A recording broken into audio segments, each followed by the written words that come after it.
Ang listahan ng mga pinakamalaking shopping mall sa Visayas ay nagre-rank sa mga nangungunang retail na destinasyon sa bansa ayon sa Gross Leasable Area o Gross Floor Area, na nagpapakita ng mga mega complex na nagsisilbing multifaceted hub para sa shopping, dining, at entertainment. Ang mga mall na ito ay sumasalamin sa natatanging retail landscape ng Visayas, kung saan ang mga shopping center ay lumitaw bilang mga economic powerhouses na malaki ang kontribusyon sa GDP. Narito ang 10 pinakamalaking mall sa Visayas 2026.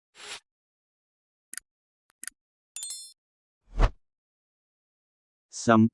Robinsons Place, Tacloban. Ang Robinsons ay isang pangunahing shopping mall na matatagpuan sa Tabuan National Highway sa Marasbaras, Tacloban City. Ito ay may kabuuang gross floor area na 103,000 square meters. Binuksan noong June 2009, ito ang unang Robinsons Mall sa rehiyon at nagsisilbing pangunahing commercial hub na nagtatampok ng department store, supermarket, at mga sinihan. Ginawaran bilang 2010 Shopping Center of the Year, nagsisilbi itong pangunahing commercial hub sa Eastern Visayas. SM City Consolacion. Ang SM Consolacion ay isang dalawang palapag na shopping mall na matatagpuan sa Consolacion, Cebu.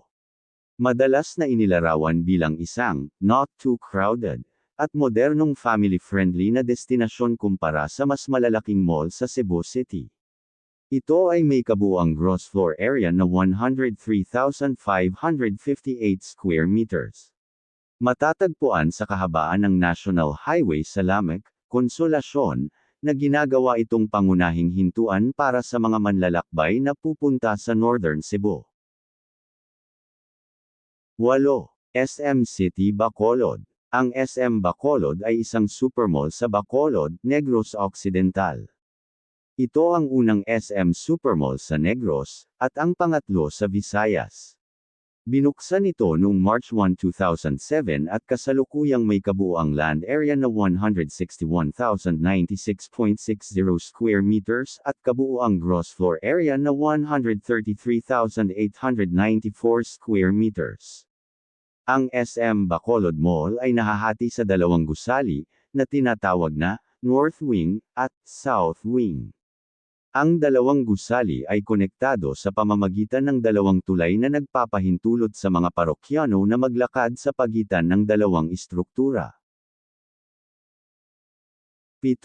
SMJ Mall. Kilala rin sa lokal bilang J Mall, na isang shopping mall sa Mandaue, Cebu. Ito ay may kabuuang gross floor area na 138,000 square meters. Binuksan noong 2011 at pinatakbo hanggang 2023 bilang J Center Mall. Ang mall ay mula noon ay nakuha ng SM Prime Holdings at pansamantalang isinara para sa mga upgrade at renovations, at muling binuksan bilang SMJ Mall noong October 25, 2024. Ito ang unang SM Supermall sa Mandaue, ang 4th SM Supermall sa Cebu. Ito ay isang multi-level na pasilidad, na idinisenyo upang magsilbi sa mga modern Cebuano lifestyles na may kombinasyon ng mga pagpipilian sa pamimili, kainan, at wellness. 6. Robinsons Galleria Cebu. Kilala rin bilang Galleria Cebu, na isang shopping mall at mixed-use development na matatagpuan sa Sergio Osmeña Boulevard Corner General Maximum Avenue, North Reclamation Area Tejero, Cebu City. Ito ay may kabuuang gross floor area na 158,000 square meters. Ang mall ay pagmamayari at pinamamahalaan ng Robinsons Malls. Ito ang ikatlong pinakamalaking mall pagkatapos ng Robinsons Manila at ang kapangalan nito, Robinsons Galleria, sa Ortigas, Metro Manila. Kilala bilang isang nangungunang lifestyle center sa Cebu na nag-aalok ng hindi gaanong matao, modernong alternatibo para sa kainan, pamimili, at entertainment. 5. Gaisano Mall of Cebu. Kilala rin bilang G-Mall ng Cebu, na isang super regional na mall sa Pilipinas, na matatagpuan sa White Gold Center, North Reclamation Area, Cebu City. Ito ay may kabuuang gross floor area na 200,000 square meters na nag-aalok ng malawak na espasyo para sa tindihan, arcade, at leisure. Ito ay bahagi ng chain ng Gaisano Mall na nakabase sa Mindanao, na nagmamarka ng kanilang pagpapalawak sa rehiyon ng Visayas. Binuksan noong December 1, 2022, ng DSG Sons Group, ito ang unang flagship na tatak ng G-Mall sa Cebu at Visayas. 4. Ayala Center Cebu. Kilala rin bilang Ayala Center Cebu ng Ayala Malls o simpleng Ayala ng mga lokal, na isang malaking shopping mall na pag-aari ng Ayala Mall sa Cebu Business Park sa Cebu City. Ito ay may kabuuang gross floor area na 250,000 square meters. Sa isang karaniwang araw, mahigit 100,000 katao ang bumibisita sa Ayala Center Cebu, na ang bilang ay tumataas sa 160,000 tuwing Sabado at Linggo. Ito ang sentro ng Cebu Business Park Complex. Isang multi-level, naka-landscape na outdoor area na konektado sa pangunahing mall, na partikular na idinisenyo para sa kainan, mga kaganapan, at pagpapahinga. 3. SM City, Iloilo. Kilala rin sa lokal bilang SM Mandurriao, na isang malaking shopping mall sa Mandurriao, Iloilo City. Ito ay may land area na 183,281 square meters at kabuuang gross floor area na 255,918 square meters. Mula nang magbukas noong 1999, ito na ang pinakamalaking mall sa Iloilo at Western Visayas, na kumikilos bilang isang pangunahing economic driver para sa rehiyon. Itinayo sa parehong template ng disenyo tulad ng SM City Fairview at SM City Bacoor sa kasagsagan ng Asian financial crisis.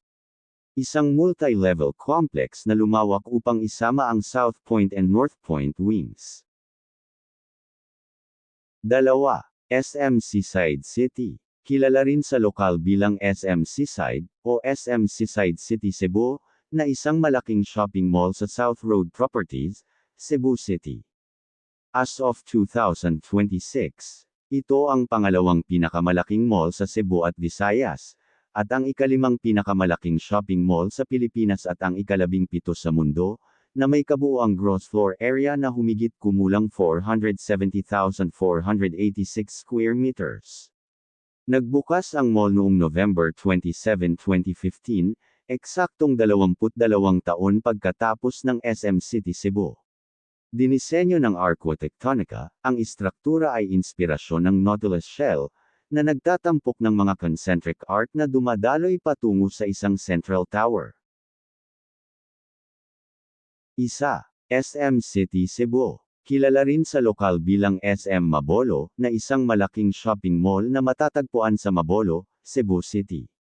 Ito ay may land area na 18 hectares at isang kabuuang gross floor area na 495,000 square meters. Noong 2025, nabawi nito ang titulo bilang pinakamalaking SM Supermall at lahat ng iba pang mall sa Cebu at sa Visayas. Sa isang karaniwang araw, mahigit 150,000 katao ang bumibisita sa SM City Cebu, na ang bilang ay tumataas sa 180,000 hanggang 200,000 tuwing Sabado at Linggo. Ito ay madalas na tinutukoy bilang isang one-stop na destinasyon para sa mga lokal at turista, na nagbibigay ng isang komprehensibo, moderno, at naka-air condition na kapaligiran sa pamimili.